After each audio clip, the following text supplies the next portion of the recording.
Bien, buenos días a todas y a todos.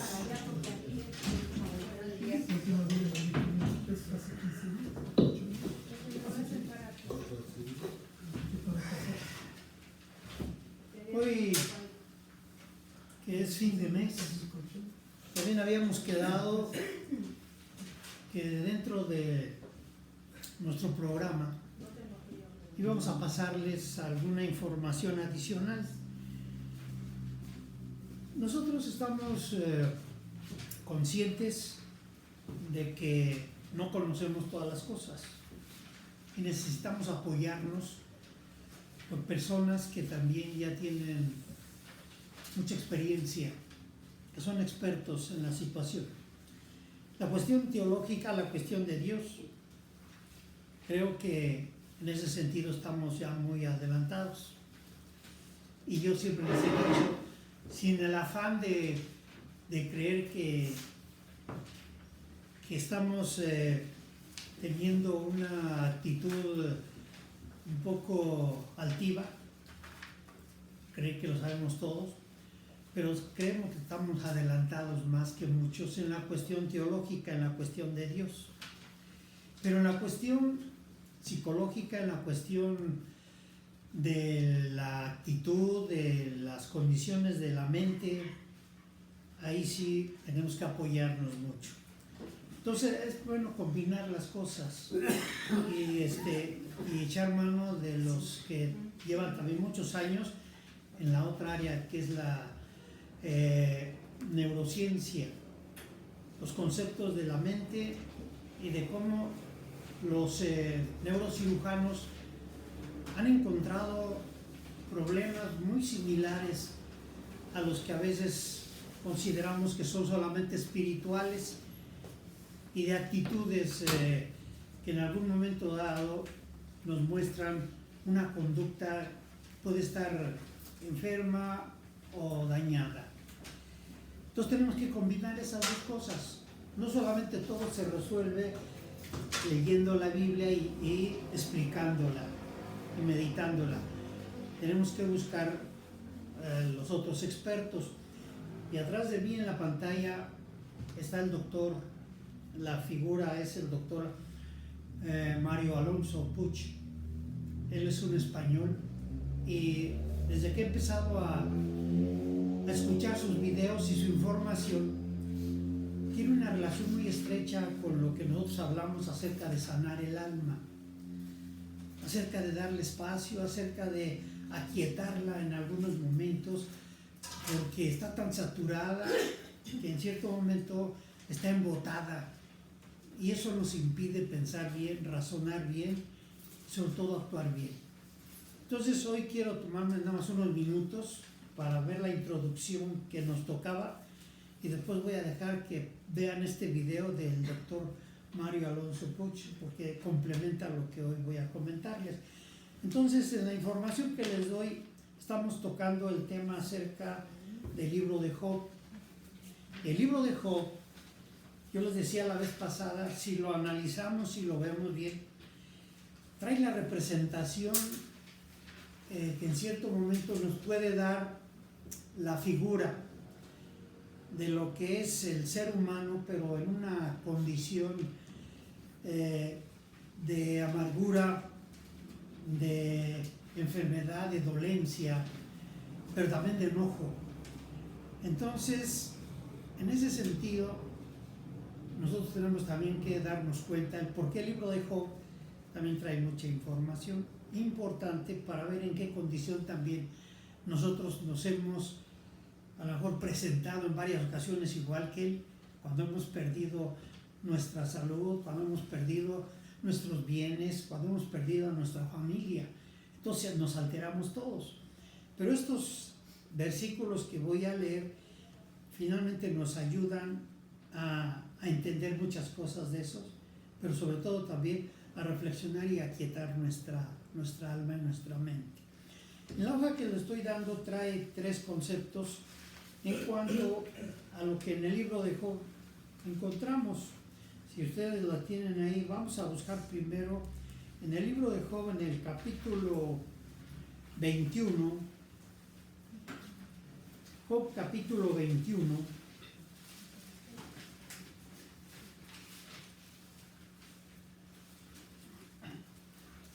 Del versículo 1 al 4. Y es precisamente el punto de sanar el alma del enojo y la ira que surge en la vida. Job capítulo 21 del 1 al 4. Así está escrito. Después de que Job discute, después de que le discuten sus tres amigos, que son precisamente Elifaz, Bildad y Zofar, realmente lo alteran más y lo hacen enojar. Y es lo que yo les decía la vez pasada. Hay muchas cosas que nos alteran, a veces en nuestro trabajo, a veces en la sociedad, en la escuela, en nuestro hogar.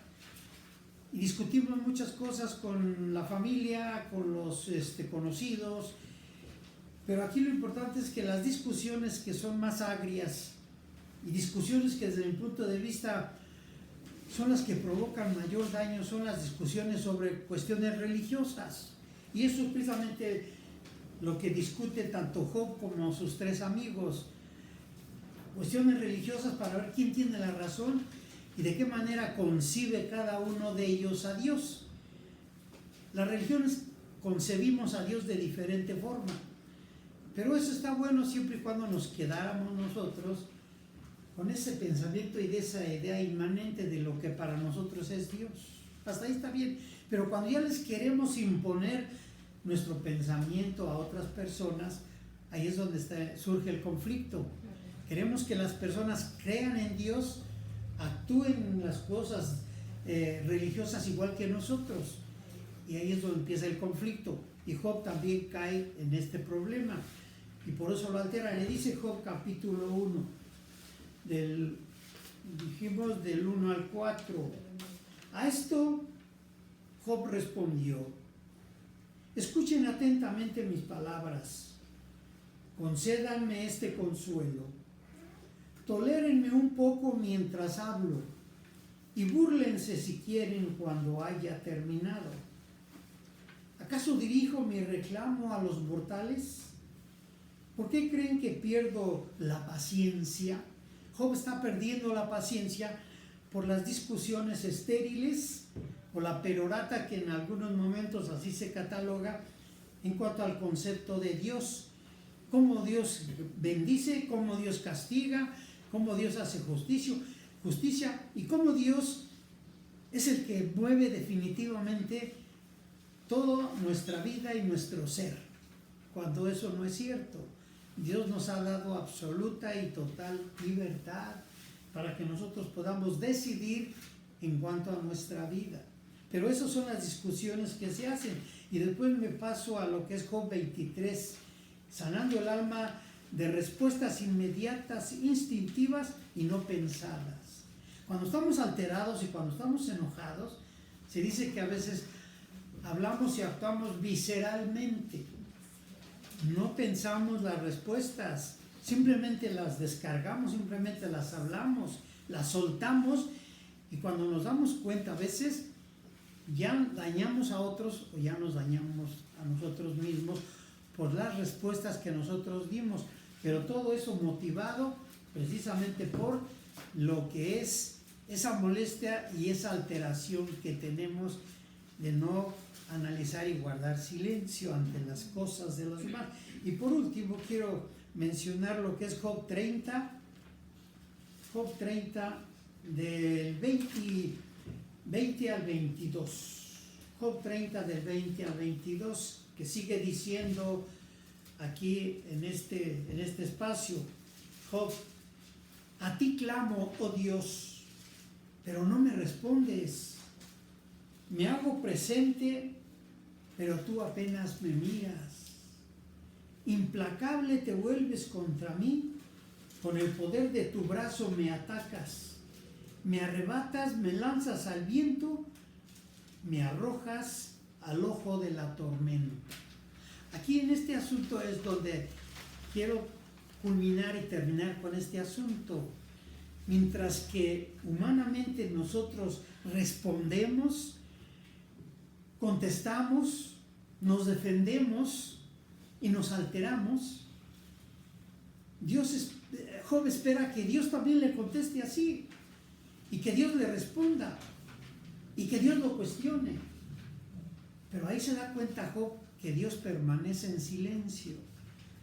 Y todos los reclamos, todas esas quejas que Job le lanza a Dios, no tiene ninguna respuesta de Dios. Dios aprende y nos ha enseñado a permanecer callados. Y guarda silencio Dios ante todas las palabras que Job le decía y las acusaciones.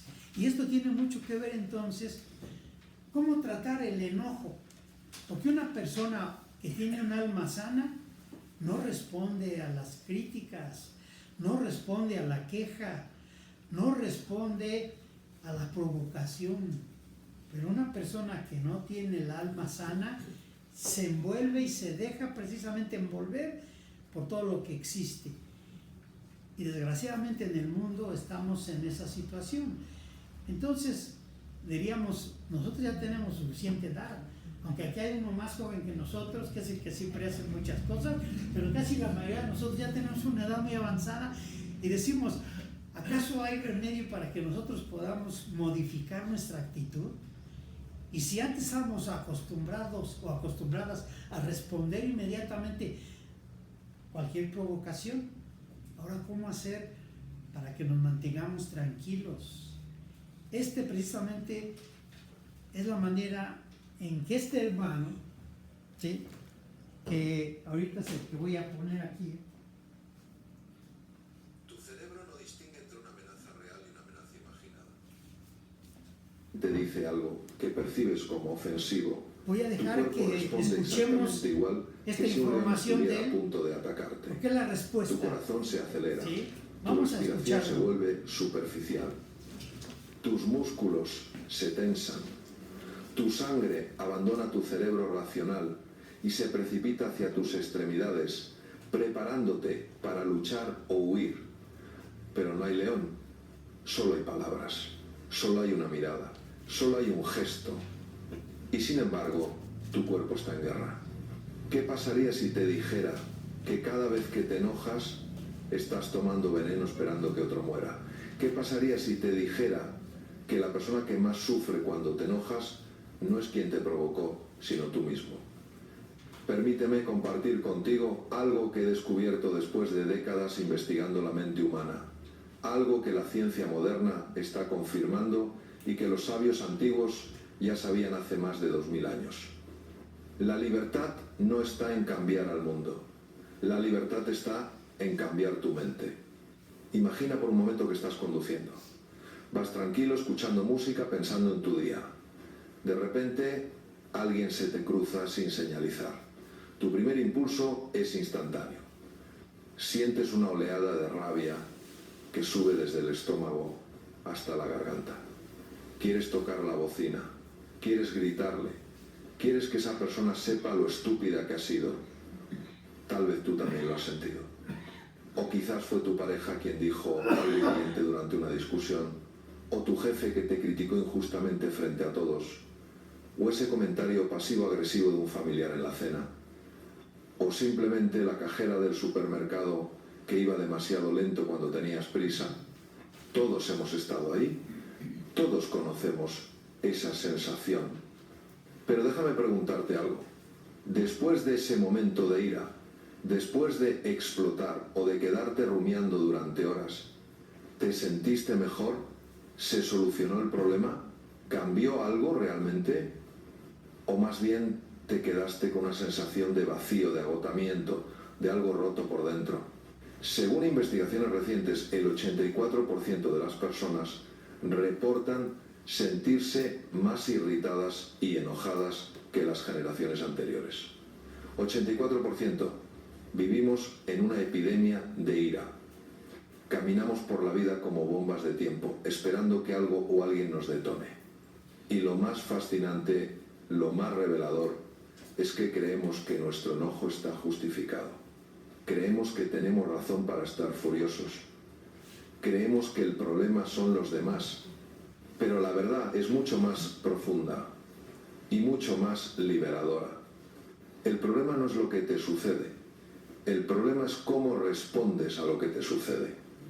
Durante 26 años fui cirujano. Me dediqué a la cirugía general y del aparato digestivo. Trabajé en hospitales de prestigio. Me formé en Harvard. Tenía el conocimiento, tenía la técnica, tenía la reputación. Pero había algo que no tenía. Paz interior. Recuerdo días en los que una simple incompetencia administrativa me hacía perder los estribos. Una secretaria que no coordinaba bien una cita. Un trámite que se retrasaba por falta de información. Personas que me hacían perder el tiempo, que es uno de nuestros recursos más valiosos, y me enfurecía.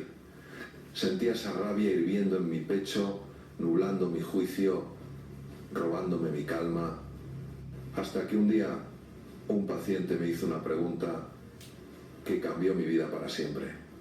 Era un hombre mayor, enfrentando una cirugía compleja. Yo había llegado tarde a nuestra cita porque alguien había cometido un error con el horario. Entré a la habitación todavía visiblemente molesto, todavía cargando esa tensión en mis hombros. Él me miró con una serenidad que me desconcertó y me dijo: doctor, ¿por qué dejas que otros controlen tu paz?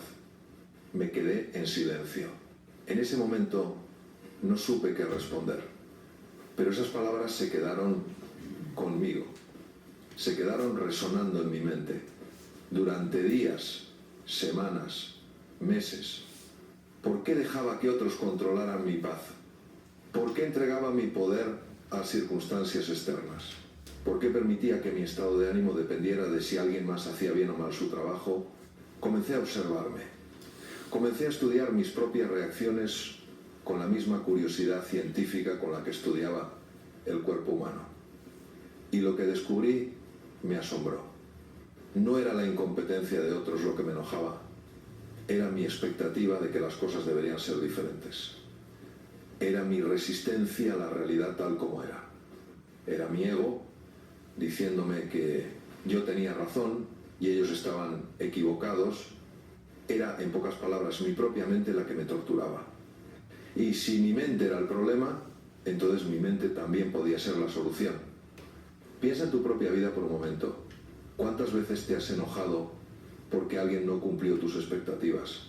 ¿Cuántas veces has discutido por el simple hecho de que alguien veía las cosas de manera diferente a ti? ¿Te molesta el vecino que hace ruido a las 11 de la noche? ¿Te indigna el político corrupto que ves en las noticias? ¿Te enfurece el amigo que canceló los planes a último momento? ¿Te irrita la persona que habla en voz alta en el cine? Y en todos esos casos hay un patrón común. No es lo que sucedió lo que te enojó, es lo que pensaste sobre lo que sucedió. Es tu interpretación, es tu juicio, es tu narrativa interna. Déjame explicarte algo que ocurre en tu cerebro en ese momento crítico, en esos 300 milisegundos que determinan si vas a explotar o vas a mantener la calma. Dentro de tu cráneo vive una estructura antigua, primitiva, diseñada para mantenerte vivo en un mundo peligroso. Se llama la amígdala cerebral. Es del tamaño de una almendra y forma parte de lo que conocemos como el sistema límbico, tu cerebro emocional. La amígdala es tu detector de amenazas. Está constantemente escaneando el ambiente, buscando peligros. Y cuando detecta algo que interpreta como amenazante, no importa si es un león o un comentario sarcástico, activa inmediatamente tu respuesta de supervivencia. En 300 milisegundos, más rápido de lo que puedes parpadear. Tu cerebro entiende que algo no está bien. La amígdala envía señales de alarma. El hipocampo, tu archivo de experiencias, busca en tu memoria situaciones similares. Los ganglios basales comienzan a generar pensamientos obsesivos, recurrentes, dándole vueltas una y otra vez a lo que acaba de pasar. Y entonces llega la orden ejecutiva. El hipotálamo, esa pequeña estructura que regula tu química corporal, toma una decisión crucial. ¿Huimos o peleamos? Y en el caso del enojo, Casi siempre la respuesta es pelear. Tu sistema nervioso simpático se activa completamente. Dopamina, noradrenalina, vasopresina inundan tu cerebro. Tu corazón late más rápido, tu presión arterial sube, tus pupilas se dilatan, tu digestión se detiene. Estás listo para la batalla, pero aquí está lo más importante, lo que cambia todo. En ese estado, tu corteza prefrontal, la parte más evolucionada de tu cerebro, la que te hace humano, la que te permite razonar y reflexionar, se desconecta, se apaga. No es una metáfora, es fisiología pura. Cuando tu amígdala secuestra tu sistema nervioso, tu capacidad de pensar con claridad desaparece. Tu habilidad para comunicarte con asertividad se evapora. Tu inteligencia emocional se va por la ventana. Es biológicamente imposible tener una conversación racional cuando estás furioso. Tu cerebro racional literalmente no puede funcionar. Y sin embargo, en ese estado tomamos decisiones, decimos cosas, actuamos de maneras de las que luego nos arrepentimos. ¿Cuántas veces has dicho en medio de una discusión algo que realmente pensabas pero que en otras circunstancias nunca dirías? Eso es tu amígdala hablando, no tu corteza prefrontal. Por eso se dice que la ira nos hace sinceros, pero es una sinceridad egoísta, una sinceridad sin filtro, sin empatía, sin consideración por el otro. Es la sinceridad de la supervivencia primitiva. Pero espera, antes de seguir necesito compartir contigo algo que la ciencia ha descubierto sobre el enojo, que contradice completamente lo que la cultura popular nos ha enseñado durante décadas. Durante años nos dijeron que era saludable desahogarse, que necesitábamos sacar la ira, ventilarla, expresarla, que golpear una almohada, gritar en tu auto, escribir una carta furiosa aunque no la envíes, era catártico, que necesitábamos liberar esa energía negativa. Pero la ciencia dice exactamente lo contrario. Brad Bushman, profesor de la Universidad Estatal de Ohio, realizó una serie de experimentos fascinantes. Les pidió a personas enojadas que golpearan una bolsa de boxeo mientras pensaban en la razón de su enojo. El resultado, se quedaron más enojadas que antes. Aquellos que golpearon la bolsa pensando en algo completamente diferente, como ponerse en forma, reportaron sentir menos ira. Y aquellos que no golpearon nada en absoluto se calmaron más rápido que todos. La conclusión de Bushman es contundente. Cito sus palabras. Expresar la ira es como usar gasolina para apagar un fuego. Cada vez que te desahogas, cada vez que explotas, no estás liberando la ira. La estás alimentando, la estás reforzando, le estás enseñando a tu cerebro que esa es la respuesta apropiada. Estás creando un hábito destructivo, porque el enojo tiene un costo real, medible, científicamente comprobado.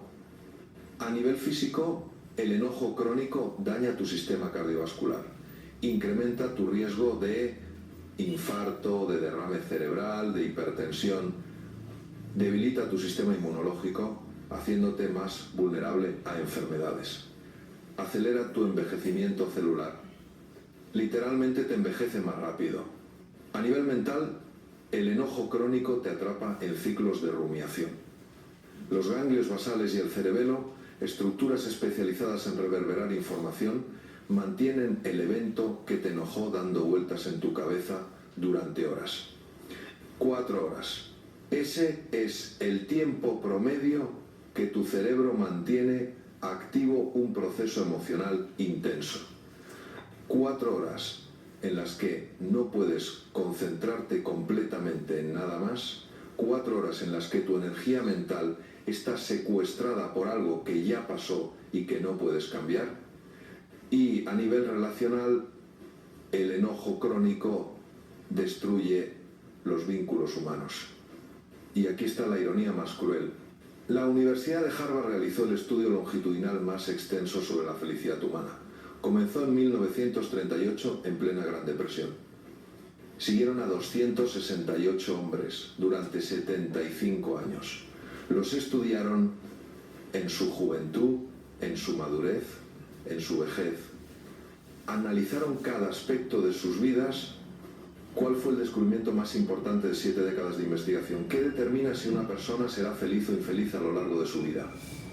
No es el dinero, no es el éxito profesional, no es la fama, son las relaciones humanas. La calidad de tus vínculos con otros seres humanos es el predictor número 1 de tu felicidad y tu salud. Y el enojo crónico destruye precisamente eso. Cada vez que explotas con tu pareja, dañas la confianza. Cada vez que pierdes los estribos con tus hijos, creas heridas que tardan años en sanar. Cada vez que te enfureces con un amigo, pones en riesgo una amistad que quizás nunca se recupere completamente. El enojo te aísla y el aislamiento te hace infeliz. Es un círculo vicioso perfecto. Te enojas porque algo no sale como quieres. Tu enojo daña tus relaciones. Tus relaciones dañadas te hacen sentir solo. La soledad te hace más irritable y vuelves a enojarte más fácilmente. Hasta que un día te das cuenta de que estás atrapado en una prisión que tú mismo construiste. Una prisión hecha de juicios, de expectativas no cumplidas, de resistencia a lo que es. Pero hay una llave para esa prisión. Una llave que ha existido durante miles de años. Una llave que la ciencia moderna está redescubriendo. Una llave que está al alcance de todos. Pero espera, antes de revelarte esa llave, necesito que entiendas algo fundamental. Algo que cambió mi vida y que puede cambiar la tuya. El enojo no es algo que te hacen, es algo que haces. Déjame repetirlo, porque esta simple verdad contiene el secreto de tu libertad. El enojo no es algo que te hacen, es algo que haces. Nadie puede enojarte sin tu permiso. Nadie tiene ese poder sobre ti a menos que tú se lo des. Lo sé. Sé que en este momento puede parecer absurdo. Estás pensando en todas las veces que alguien realmente te hizo enojar, que fue culpa de ellos, que cualquier persona razonable se habría enojado en tu lugar. Y tienes razón en una cosa. Cualquier persona que piense como tú se habría enojado. Pero hay personas que piensan diferente. Personas que enfrentan las mismas provocaciones, las mismas injusticias, las mismas frustraciones y permanecen en calma.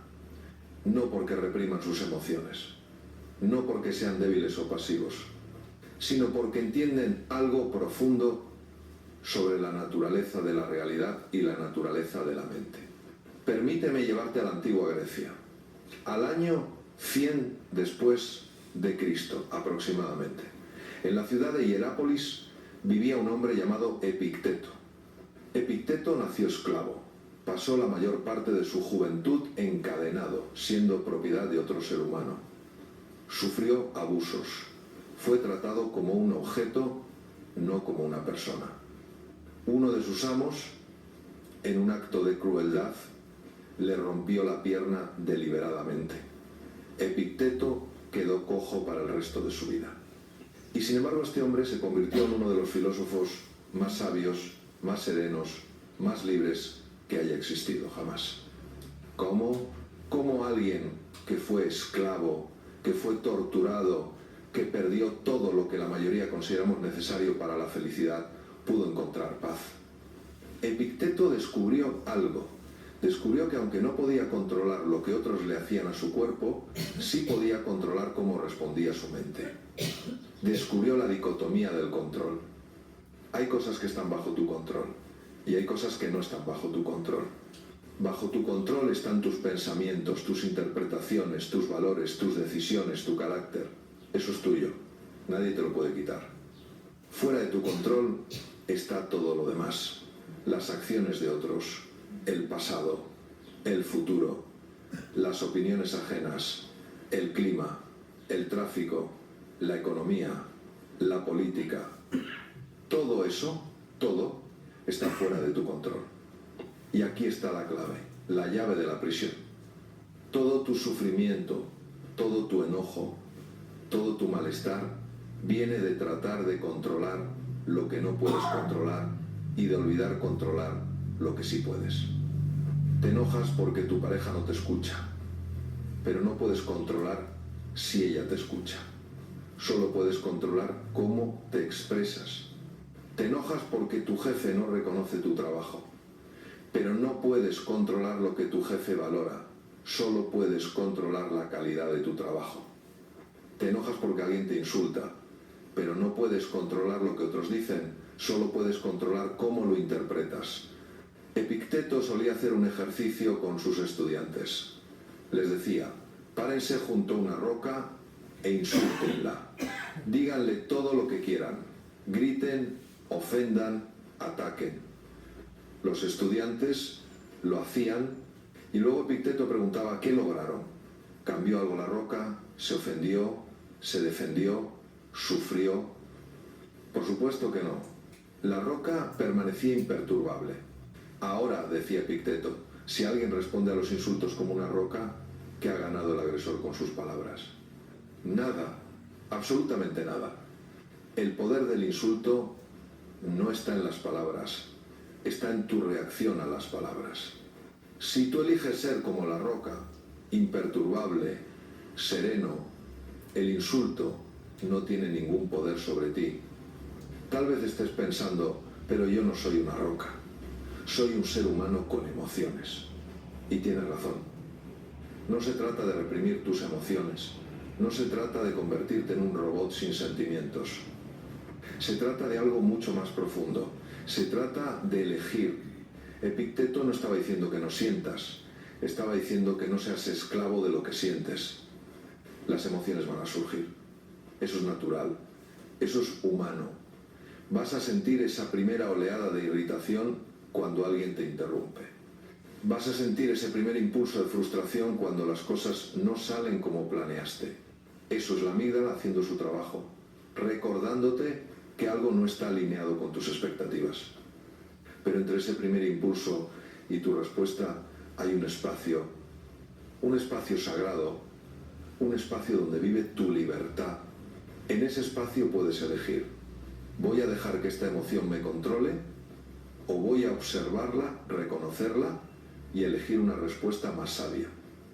Viktor Frankl, sobreviviente del Holocausto, lo dijo de una manera hermosa. Entre el estímulo y la respuesta hay un espacio. En ese espacio está nuestro poder de elegir. Y en nuestra elección reside nuestro crecimiento y nuestra libertad. Frankl vio morir a su familia en los campos de concentración, experimentó el sufrimiento humano en su forma más extrema y aún así descubrió que nadie podía quitarle su libertad interior. Podían quitarle todo, su hogar, su familia, su salud, su dignidad física, pero no podían quitarle su capacidad de elegir cómo responder, y en esa capacidad encontró significado, encontró propósito, encontró, incluso en medio del horror, una forma de paz. Ahora bien, puede que tu vida no sea tan dramática como la de Epicteto Frankl. Probablemente no eres un esclavo, probablemente no estás en un campo de concentración, pero sí estás en prisión. La prisión de tu propia mente. Cada vez que dejas que alguien te enoje, le entregas las llaves de tu celda. Le das el poder de controlar tu estado interno. Le permites determinar si vas a tener un buen día o un mal día. Piénsalo bien. ¿Realmente quieres darle ese poder a un desconocido en el tráfico? ¿A un troll en internet? ¿A alguien que ni siquiera conoces y que probablemente nunca volverás a ver? ¿Esa persona merece controlar tu paz? Ryan Martin, un psicólogo conocido como el profesor de la ira, ha estudiado este fenómeno durante décadas. Dice que el enojo tiene 3 fases. Primera fase, sucede algo, un evento externo. Tu pareja olvida tu cumpleaños, tu jefe te critica, alguien se te cruza en el tráfico. Segunda fase, tu cerebro interpreta ese evento y lo hace en menos de medio segundo. Tu mente decide si eso es justo o injusto, si es una amenaza o no, si bloquea tus metas o no. Tercera fase. Reaccionas basándote en esa interpretación. El problema es que asumimos que la segunda fase es objetiva, que nuestra interpretación es la verdad, que las cosas realmente son como las vemos, pero no lo son. Hay otro psicólogo, Gregory Kusnik, de Nueva York, que descubrió algo fascinante sobre las personas que se enojan constantemente. Tienen lo que él llama el síndrome del maestro moral. Estas personas sienten que saben lo que está bien y lo que está mal y creen que es su responsabilidad enseñarle una lección a todos los que se equivocan.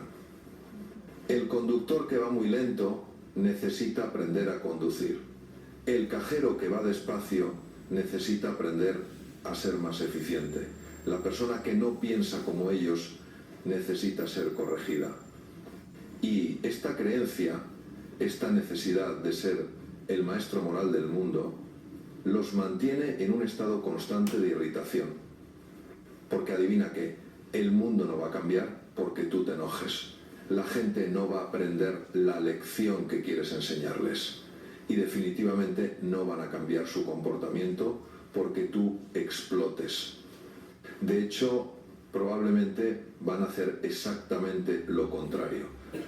El antídoto que Kusnik propone es simple pero poderoso. Perspectiva, empatía, replanteamiento. Cuando alguien te corta el paso en el tráfico, en lugar de asumir que es un idiota egoísta, considera otras posibilidades. Quizás va corriendo al hospital porque su hijo tuvo un accidente, quizás acaba de recibir una noticia terrible y está aturdido. Quizás simplemente cometió un error, como todos cometemos a veces. No sabes qué está viviendo esa persona, no conoces su historia, no tienes toda la información. Y cuando cambias tu interpretación, tu emoción cambia automáticamente. Esto no es pensamiento positivo superficial. Esto es neurociencia práctica. Tu corteza prefrontal tiene la capacidad de regular tu amígdala. Cuando conscientemente replanteas una situación, cuando le das un significado diferente, estás literalmente cambiando la química de tu cerebro. Estás desactivando la respuesta de amenaza. Estás reactivando tu capacidad de razonar. Estás recuperando tu poder. Pero hay algo más profundo todavía. Algo que va más allá de la psicología. Algo que toca lo espiritual. Hace años, durante mi práctica médica, tuve un paciente que me enseñó esta lección de una manera que nunca olvidaré. Era un hombre de 70 años, enfrentando una enfermedad grave, tenía todas las razones del mundo para estar enojado. Enojado con la vida, enojado con Dios, enojado con su cuerpo que lo estaba traicionando. Pero cada vez que entraba a su habitación, lo encontraba sereno, sonriendo, agradecido. Un día le pregunté, ¿cómo lo hace? ¿Cómo mantiene esa paz en medio de todo esto? Me miró con ojos llenos de sabiduría y me dijo algo que cambió mi perspectiva para siempre. Doctor, dijo, yo aprendí hace mucho tiempo que enojarse con la realidad es como enojarse con la lluvia. Puedes gritar al cielo todo lo que quieras, puedes agitar el puño, puedes maldecir, pero seguirá lloviendo. La pregunta es, ¿vas a quedarte ahí mojándote y furioso o vas a buscar un paraguas? La enfermedad es mi lluvia, continuó. No la elegí, no la quiero, pero está aquí y puedo pasar mis últimos meses enojado con ella, resistiéndola, odiándola. O puedo aceptarla, encontrar significado en ella y vivir con paz. Eligió la paz y murió en paz. Ese hombre me enseñó algo que los estoicos llamaban amor fati, amor al destino. No es resignación pasiva, no es rendirse, es algo mucho más poderoso. Es aceptación radical de lo que es. Es decir, sí a la vida, tal como se presenta sin condiciones. Los estoicos entendieron que hay dos formas de vivir. Puedes resistir la realidad, luchar contra lo que es, enojarte porque las cosas no son como tú quieres que sean, O puedes aceptar la realidad, trabajar con lo que tienes, encontrar el camino dentro de las circunstancias que enfrentas. Marco Aurelio, emperador de Roma, uno de los hombres más poderosos que haya existido, escribió en su diario personal algo extraordinario. Cuán mayor es el mal causado por la cólera y el enfado que las mismas acciones que nos enfurecen. Piensa en eso. El emperador de Roma, que podía ordenar, ejecutar a quien lo ofendiera, que tenía todo el poder del mundo, reconocía que enojarse causaba más daño que la ofensa misma. No era debilidad, era sabiduría, porque entendía que el enojo te envenena desde adentro, te roba tu claridad, te roba tu paz, te roba tu libertad. Y ninguna ofensa, ninguna injusticia, ninguna provocación vale tanto como para sacrificar eso. Séneca, otro filósofo estoico, lo comparó con tomar veneno esperando que otro muera. Cuando te enojas, ¿quién sufre primero? Tú. Cuando rumias durante horas sobre algo que alguien te hizo, ¿quién pierde esas horas? Tú. Cuando tu presión arterial sube, cuando tu corazón se acelera, cuando tu sistema inmune se debilita, ¿quién paga el precio? Tú. La persona que te ofendió probablemente ni siquiera está pensando en ti. Probablemente siguió con su día. Mientras tú estás consumiéndote por dentro, es como dijo Epicteto, cualquier persona capaz de hacerte enfadar se convierte en tu dueño. ¿Realmente quieres tener tantos dueños? Tal vez en este momento estás sintiendo algo, tal vez una parte de ti resiste esta idea, tal vez estás pensando en todas las injusticias que has vivido, todas las veces que realmente tenías razón para estar enojado. Y entiendo eso, de verdad lo entiendo. No te estoy diciendo que las injusticias no existen. No te estoy diciendo que no debas defender tus valores. No te estoy diciendo que permitas que otros te maltraten. Te estoy diciendo algo diferente. Te estoy diciendo que puedes defender tus límites sin perder tu paz. Puedes comunicar tus necesidades sin explotar. Puedes decir no sin sentir rabia. Puedes ser fuerte sin ser reactivo. De hecho, la verdadera fuerza no está en explotar. Está en mantener la calma cuando todo te invita a perderla. Pero espera, porque hay algo más que necesitas saber. Algo que la neurociencia ha descubierto sobre cómo exactamente puedes entrenar tu cerebro para lograr esto. Porque una cosa es entender intelectualmente que el enojo te daña, otra cosa completamente diferente es saber cómo prácticamente detenerlo. Tu corteza prefrontal es entrenable. Así como puedes fortalecer un músculo, puedes fortalecer tu capacidad de regular tus emociones. Y esto no es metafórico, es literal. Los estudios de neuroimagen funcional muestran que las personas que practican meditación regularmente tienen una corteza prefrontal más desarrollada, más gruesa, más activa. Y lo más fascinante es que tienen una amígdala más pequeña, menos reactiva, menos propensa a secuestrar el sistema nervioso. Es como si su cerebro emocional hubiera aprendido a confiar en su cerebro racional.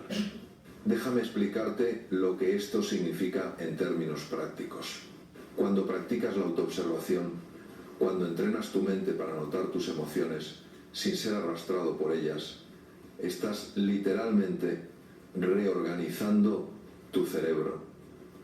Estás creando nuevas conexiones neuronales, estás fortaleciendo el circuito que va de la corteza prefrontal a la amígdala, ese circuito que dice, tranquilo, no es una amenaza real, no necesitamos entrar en pánico. Y estás debilitando el circuito automático que va de la amígdala directamente a la acción. Con el tiempo tu respuesta por defecto cambia. Donde antes explotabas, ahora haces una pausa. Donde antes reaccionabas, ahora respondes. Donde antes eras esclavo de tu ira, ahora eres libre. Pero esto requiere práctica, requiere intención, requiere compromiso. No sucede de la noche a la mañana. Y aquí es donde la mayoría de las personas se rinden, porque vivimos en una cultura de gratificación instantánea. Queremos resultados inmediatos. Queremos una píldora que nos cure. Queremos un truco rápido. Pero el dominio de la mente no funciona así.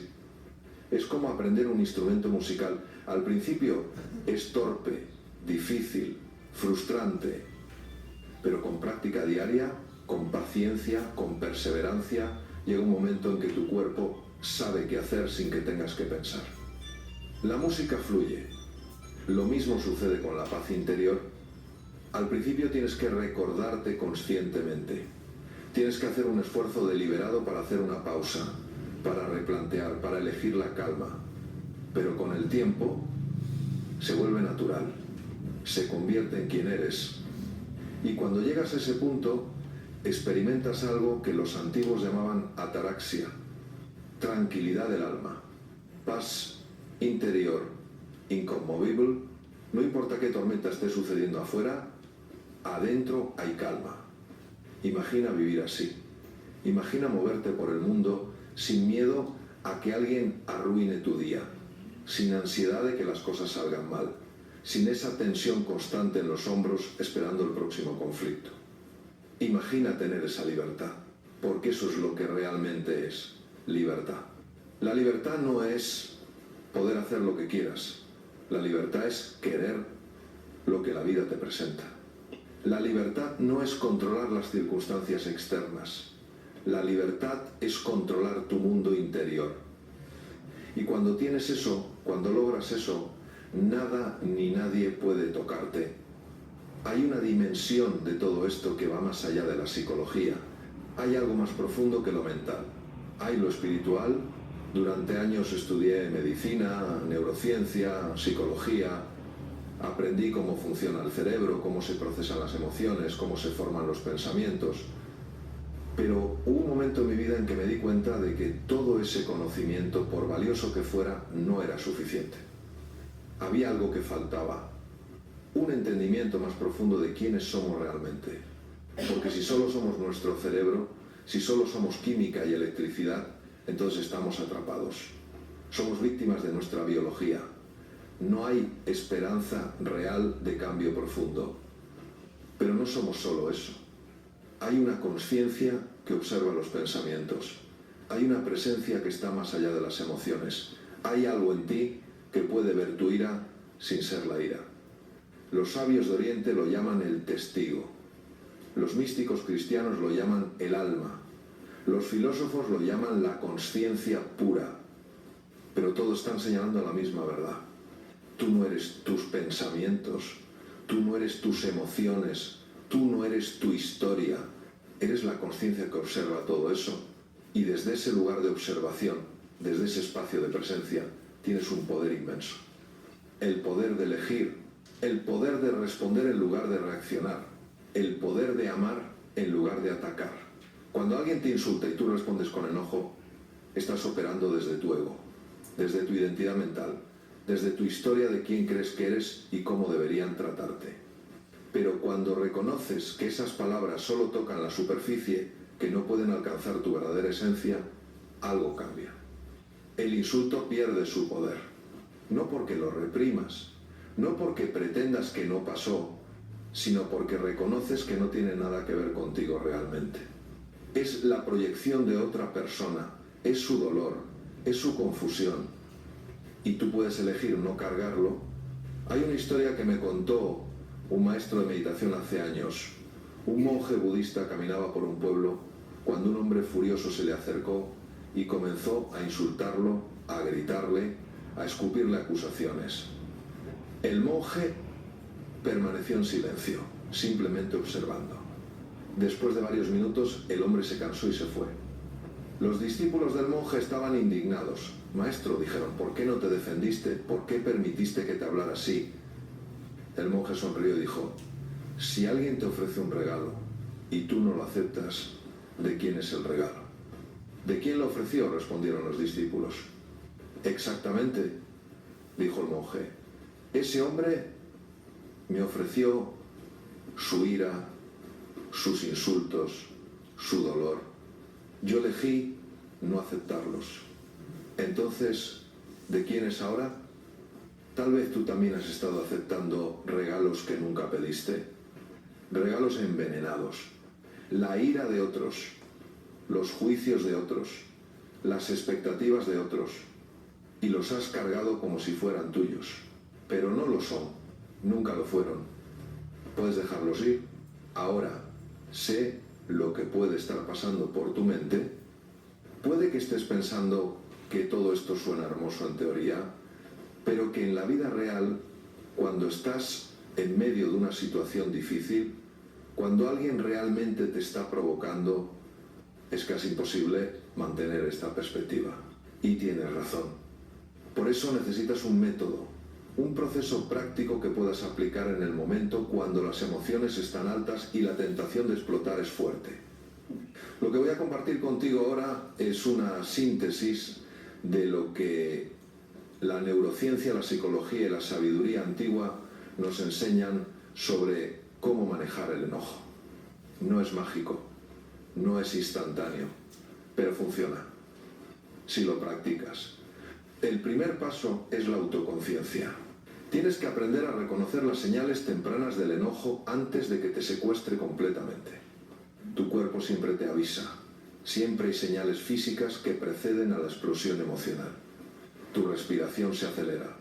Tu mandíbula se tensa. Tus hombros suben. Sientes calor en el pecho o en el rostro. Tus manos se aprietan. Estas son las alarmas de tu sistema nervioso diciéndote que la amígdala está activándose. Si aprendes a notar estas señales en el momento en que aparecen, tienes una ventana de oportunidad. Una ventana pequeña, pero suficiente. Puedes intervenir antes de que el secuestro emocional sea completo. La práctica aquí es simple pero poderosa. Durante el día, hazte consciente de tu cuerpo. Escanea regularmente cómo te sientes físicamente. No juzgues, solo observa. Ah, noto tensión en mi cuello. Ah, mi respiración está acelerada. Ah, estoy apretando la mandíbula. Este simple acto de notar crea distancia entre tú y la emoción. Crea ese espacio del que hablaba Viktor Frankl y en ese espacio vive tu poder. El segundo paso es la pausa sagrada. Cuando notes que la ira está comenzando a surgir, detente, literalmente detente. No hables, no actúes, no reacciones. Respira 3 respiraciones profundas y conscientes. Inhala lentamente por la nariz contando hasta 4. Sostén por 4. Exhala por la boca contando hasta 6. ¿Por qué funciona esto? Porque la respiración es el único aspecto de tu sistema nervioso autónomo que puedes controlar conscientemente. Cuando respiras profunda y lentamente, estás enviando una señal a tu cerebro de que no hay peligro real. Estás desactivando manualmente la respuesta de lucha o huida y estás reactivando tu corteza prefrontal. Tu cerebro racional vuelve en línea. Puedes pensar con claridad otra vez. Este es el momento crítico. Este es el momento en el que decides si vas a ser reactivo o responsivo. Reactivo es automático, es inconsciente, es la amígdala en control. Responsivo es intencional, es consciente, es la corteza prefrontal eligiendo. La diferencia entre estos dos estados determina la calidad de tu vida. El tercer paso es replantear. Ahora que has creado espacio, ahora que tu mente racional está activa, pregúntate, ¿esto está bajo mi control? Si la respuesta es no, y en la mayoría de los casos lo es, entonces tu trabajo es aceptar y soltar. No puedes controlar lo que esa persona dijo, pero puedes controlar cómo lo interpretas. No puedes controlar que llegaste tarde por el tráfico, pero puedes controlar cómo respondes a esa realidad. No puedes controlar que tu jefe sea injusto, pero puedes controlar si dejas que eso defina tu valor. Cambia la narrativa. En lugar de me hizo enojar, di yo elegí enojarme. En lugar de es un idiota, di es una persona que está actuando desde su propio dolor.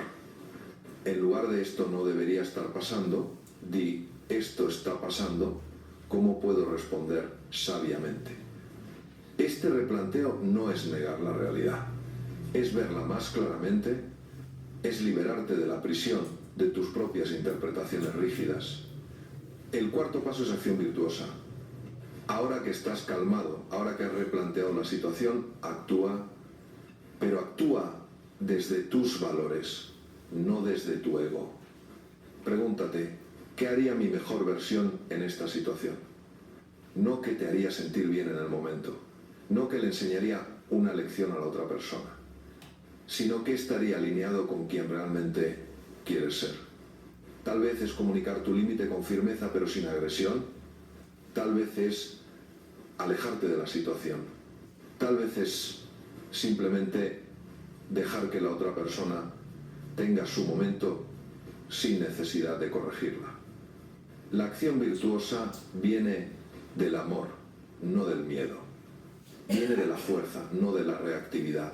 Y cuando actúas así, pase lo que pase, puedes dormir en paz esa noche. Porque sabes que respondiste de la mejor manera posible. Estos 4 pasos, autoconciencia, pausa, replanteo, acción virtuosa, son el método. Pero el método solo funciona si lo practicas. Y lo practicas en los pequeños momentos, cuando el café se derrama, cuando alguien te interrumpe, cuando las cosas no salen exactamente como planeaste. Esos son tus entrenamientos. Esos son los momentos donde fortaleces tu músculo de la ecuanimidad. Para que cuando llegue el gran desafío, cuando enfrentes la provocación seria, tengas la capacidad instalada. Los estoicos tenían una práctica que llamaban premeditatio malorum, visualización negativa. Cada mañana, antes de comenzar el día, imaginaban las cosas que podrían salir mal. No para obsesionarse, sino para prepararse. Hoy puede que alguien sea grosero conmigo, puede que el tráfico esté terrible, puede que mi jefe me critique, puede que las cosas no salgan como planeo. Y luego se preguntaban, si eso sucede, ¿cómo quiero responder? Decidían de antemano, de manera que cuando sucedía no los tomaba por sorpresa, ya habían elegido su respuesta. Esta práctica tiene un poder inmenso porque la mayoría del tiempo nuestro enojo viene de la sorpresa, de la expectativa no cumplida, de la resistencia a lo inesperado. Pero si ya contemplaste la posibilidad, si ya decidiste cómo responder, la situación pierde su poder de perturbarte. Otra práctica poderosa es el diario nocturno. Cada noche, antes de dormir, reflexiona sobre tu día. ¿Hubo momentos en los que perdiste la calma? ¿Qué los provocó? ¿Cómo podrías haber respondido diferente? No te juzgues, solo observa. La autoobservación sin juicio es el comienzo de toda transformación. Y también pregúntate, ¿hubo momentos en los que mantuviste la calma cuando antes habrías explotado? Celebra esos momentos, reconoce tu progreso, porque este es un camino, no un destino. Siempre habrá trabajo que hacer, siempre habrá capas más profundas de reactividad que descubrir y liberar. Pero cada paso cuenta. Cada elección consciente importa. Cada momento de paz que eliges sobre el enojo es una victoria. Hay algo más que quiero compartir contigo. Algo que toca el corazón mismo de por qué nos enojamos. En el fondo, muy en el fondo, el enojo siempre viene del miedo. Miedo a no ser respetado. Miedo a perder control. Miedo a no ser suficiente. Miedo al rechazo. Miedo a la injusticia. Y el miedo, en su raíz más profunda, viene de olvidar quién eres realmente. Cuando te identificas completamente con tu ego, con tu imagen, con tu historia, cualquier amenaza a eso se siente como una amenaza a tu existencia. Por eso un simple comentario puede desmoronarte. Por eso una crítica puede arruinar tu día. Por eso una falta de reconocimiento puede hacerte sentir invisible. Porque crees que eres esa imagen, esa historia, ese rol, pero no lo eres. Hay algo en ti que es infinitamente más grande, más sabio, más amoroso que cualquier identidad mental. hay una conciencia en ti que es indestructible. Y cuando tocas esa dimensión, cuando descansas en esa presencia, el mundo externo pierde su capacidad de perturbarte. No porque no te importe, sino porque sabes quién eres. Y nadie puede quitarte eso. Pero espera, porque hay una última pieza de este rompecabezas, una última verdad que necesitas escuchar. Una verdad que cuando realmente la comprendes, cuando realmente la integras, cambia todo. Lo que te molesta en otros vive en ti. Déjame repetirlo porque esta verdad es el espejo más revelador que existe. Lo que te molesta en otros vive en ti. Esto no es fácil de escuchar. Sé que en este momento puede provocar resistencia. Puede que estés pensando en todas las razones por las que esto no es cierto, en todas las injusticias obvias que has enfrentado, pero quédate conmigo un momento más. No estoy diciendo que eres responsable de las acciones de otros, no estoy diciendo que el abuso está justificado, no estoy diciendo que no existen comportamientos objetivamente dañinos, estoy diciendo algo mucho más profundo. Estoy diciendo que la intensidad de tu reacción emocional siempre revela algo sobre ti, no solo sobre la otra persona. Si alguien es arrogante y eso te enfurece, pregúntate, ¿dónde vive la arrogancia en mí? ¿Dónde he sido yo arrogante? O quizás, ¿dónde temo ser visto como arrogante? Si alguien es perezoso y eso te irrita profundamente, pregúntate, ¿dónde juzgo mi propia pereza? ¿Dónde no me permito descansar? ¿Dónde creo que mi valor depende de mi productividad? Si alguien te contradice y eso te molesta, pregúntate, ¿por qué necesito tener razón? ¿Qué amenaza representa para mí estar equivocado? ¿Qué dice eso sobre cómo construyo mi identidad? Cada irritación es una invitación a conocerte más profundamente, una invitación a sanar algo en ti, una invitación a crecer. Carl Jung, el gran psicólogo suizo, llamaba a esto la sombra. Todo lo que no aceptamos en nosotros mismos, todo lo que reprimimos, negamos o rechazamos, se convierte en nuestra sombra. Y la sombra siempre se proyecta hacia afuera. La ves en otros, la juzgas en otros, te enoja en otros, pero en realidad es tuya. Y la única forma de liberarte de ese enojo recurrente, de esa irritación constante con ciertos tipos de personas o comportamientos, es integrar tu sombra. Es decir, sí, esa cualidad también vive en mí, también soy capaz de eso, también tengo esa debilidad, no para justificarla, sino para aceptarla, porque solo lo que aceptas puede transformarse. Lo que resistes, persiste. Hay una práctica budista llamada metta, o meditación de amor bondadoso. Se practica en 4 direcciones. Primero, diriges amor y compasión hacia ti mismo. Que yo sea feliz, que yo esté en paz, que yo me libere del sufrimiento. Segundo, lo diriges hacia alguien que amas, alguien por quien sientes cariño genuino. Tercero, hacia alguien neutral, alguien que no te genera ni amor ni aversión. Y cuarto, aquí está el desafío, hacia alguien que te ha hecho daño, hacia alguien que te molesta, hacia tu enemigo. Que seas feliz, que estés en paz, que te liberes del sufrimiento. La primera vez que intenté esta práctica, la 4ª dirección me pareció imposible, absurda. ¿Cómo voy a desearle felicidad a alguien que me hirió? Pero entonces comprendí algo. No estás haciéndolo por ellos, lo estás haciendo por ti. Porque mientras cargues odio en tu corazón, mientras mantengas resentimiento, mientras alimentes el enojo, tú eres quien sufre. Tú eres quien está encadenado. El perdón no es para el otro, es para ti. No significa que lo que hicieron estuvo bien. No significa que debas permitir que vuelva a suceder. No significa que tengas que mantener a esa persona en tu vida. Significa que liberas el veneno, que sueltas la carga, que te das permiso de ser libre. Y cuando haces eso, algo mágico sucede. La persona que era tu enemigo pierde su poder sobre ti.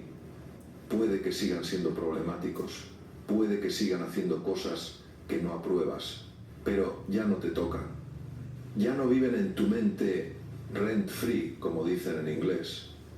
Ya no les estás dando espacio gratuito en tu conciencia. ¿Has recuperado tu energía? ¿Has recuperado tu paz? ¿Has recuperado tu vida? Recuerdo una conversación que tuve hace años con un maestro espiritual. Le pregunté, ¿cuál es el camino más rápido hacia la iluminación? Esperaba una respuesta compleja, una técnica elaborada, una práctica secreta. Me miró con una sonrisa suave y dijo, deja de discutir con la realidad. Eso fue todo. Deja de discutir con la realidad. Deja de insistir en que las cosas deberían ser diferentes de como son. Deja de resistir lo que es, porque esa resistencia es la raíz de todo sufrimiento. Cuando aceptas lo que es, no desde la resignación, sino desde la sabiduría, encuentras paz.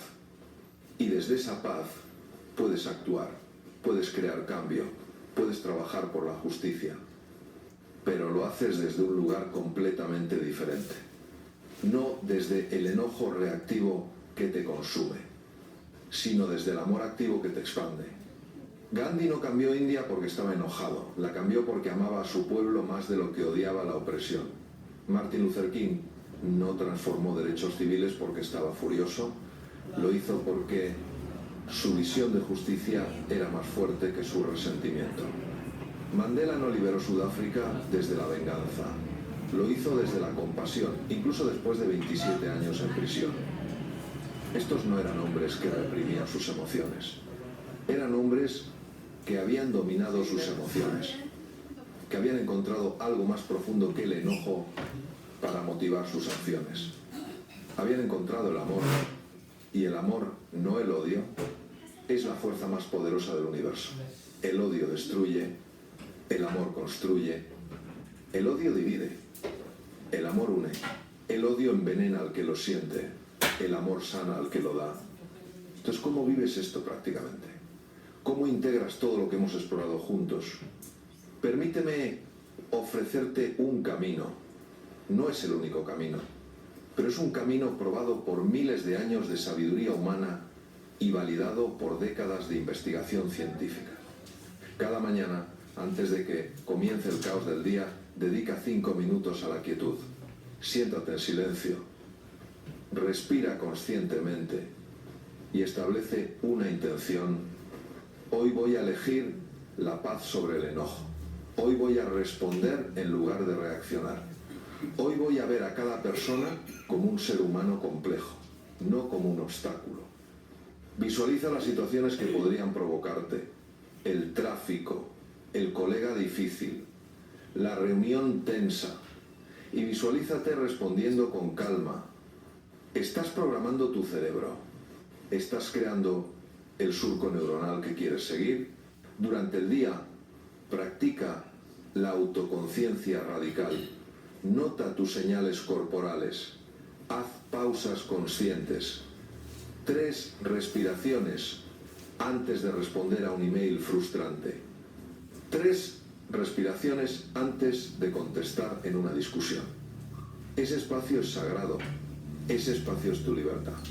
Cuando notes que el enojo está surgiendo, nombra la emoción. Estoy sintiendo enojo.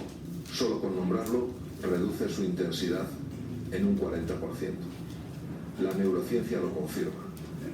Etiquetar la emoción activa tu corteza prefrontal y calma tu amígdala. Luego pregúntate, ¿está esto bajo mi control? Si no lo está, practica la aceptación. Esto es lo que está pasando. No me gusta, pero es real. ¿Cómo puedo responder sabiamente? Si está bajo tu control, actúa. Pero actúa desde tus valores, no desde tu ego. Al final del día, reflexiona. ¿Dónde tuve éxito hoy en mantener la calma? ¿Dónde fallé? ¿Qué aprendí? No te juzgues. Solo observa. Cada día es una oportunidad nueva. Cada momento es una nueva elección. Y con el tiempo, semana tras semana, mes tras mes, notarás algo extraordinario. Las cosas que antes te volvían loco ya no lo hacen. Las personas que antes te disparaban ya no tienen ese poder. Tu paz interior se vuelve más estable, más profundo, más real. No porque hayas reprimido nada, sino porque has transformado tu relación con tus emociones. Ya no eres su víctima, eres su testigo consciente. Y desde ese lugar de testigo tienes todo el poder. Déjame compartir contigo una última historia. Hace años, durante un retiro de meditación en el Himalaya, conocí a un monje que había vivido en silencio durante 5 años. Cuando finalmente habló, le pregunté qué había aprendido en todo ese tiempo de quietud. Me miró con ojos que parecían contener océanos de paz y dijo: aprendí que nunca estuve enojado con nadie más. Solo estaba enojado conmigo mismo por no saber cómo amar. Esas palabras me atravesaron. Nunca estuve enojado con nadie más. Solo estaba enojado conmigo mismo por no saber cómo amar. Porque en el fondo, cada vez que nos enojamos con alguien, es porque no sabemos cómo responder con amor en ese momento. No sabemos cómo mantener nuestros límites con compasión. No sabemos cómo comunicar nuestras necesidades sin atacar.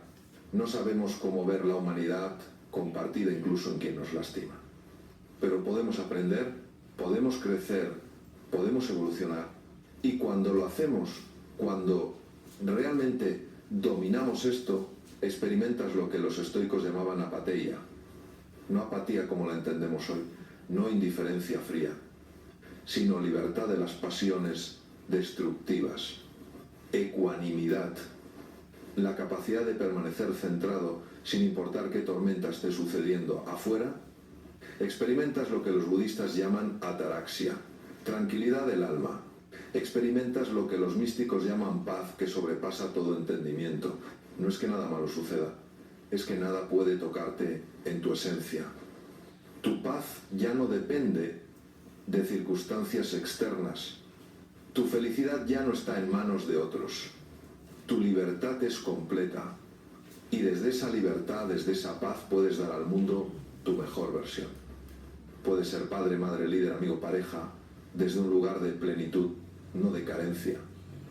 Puedes servir desde el amor, no desde la necesidad. Puedes crear desde la inspiración, no desde la reacción. Esta es la promesa. Esta es la posibilidad que vive en cada uno de nosotros. No es fácil. No te voy a mentir diciéndote que es un camino simple. Requiere práctica diaria, requiere compromiso, requiere honestidad brutal contigo mismo.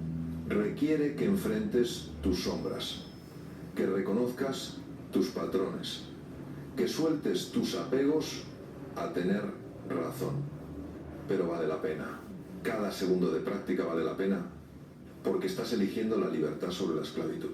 Estás eligiendo la vida sobre el veneno. Estás eligiendo ser quien realmente eres.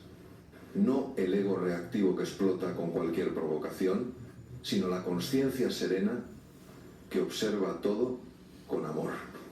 ¿Recuerda cómo comenzamos este viaje juntos? Te dije que cada vez que te enojas, estás tomando veneno esperando que otro muera. Ahora entiendes por qué. El veneno del enojo te consume desde adentro, daña tu salud, destruye tus relaciones, roba tu paz. Y la persona que te provocó probablemente ni siquiera lo nota. Pero también te dije que hay una llave para la prisión. Y esa llave es esta, la comprensión profunda de que tú eliges. Siempre eliges. No puedes elegir lo que sucede, pero siempre puedes elegir cómo respondes. Y en esa elección vive toda tu libertad. Así que te invito, desde lo más profundo de mi corazón, a que elige la calma sobre la ira, elige la compasión sobre el juicio, elige el amor sobre el miedo, elige la libertad sobre la reactividad. No una vez, sino 1000 veces al día, en cada pequeño momento, en cada interacción. Porque cada elección cuenta, cada elección te forma, cada elección te lleva más cerca de quien realmente eres. Y quien realmente eres es infinitamente sabio, infinitamente amoroso, infinitamente libre. Es un ser que no puede ser perturbado por las tormentas temporales de la vida. Es una conciencia que observa todo con ecuanimidad. Es una presencia que irradia paz. Eso es lo que eres, no la historia que has estado contando, no el ego que has estado defendiendo, no la identidad que has estado protegiendo, sino algo mucho más grande, algo eterno, algo indestructible. Y cuando vives desde ese lugar, cuando descansas en esa verdad, nadie puede enojarte, porque nadie puede tocarte. No porque seas frío o distante, sino porque eres completo. Déjame dejarte con una verdad que puedes llevar contigo, una verdad que puedes repetir cuando sientas que la ira comienza a surgir, una verdad que puede recordarte quién eres realmente. Repítela conmigo si quieres, en voz alta o en silencio, pero hazla tuya. Yo no soy mis pensamientos, yo no soy mis emociones, soy la consciencia que los observa. Y desde ese espacio de consciencia elijo la paz, elijo el amor, elijo la libertad. Esta es tu verdad, esta es tu poder, esta es tu naturaleza esencial. Y nadie, absolutamente nadie, te la puede quitar, a menos que tú se la entregues. Así que no la entregues. Guárdala, protégelo, cultívala y verás cómo tu vida se transforma. Verás cómo tus relaciones florecen, verás cómo tu salud mejora, verás cómo tu paz se profundiza. No de la noche a la mañana, pero paso a paso, elección a elección, respiración a respiración, hasta que un día te darás cuenta de que ya no recuerdas la última vez que realmente te enojaste. No porque reprimes, sino porque trascendiste.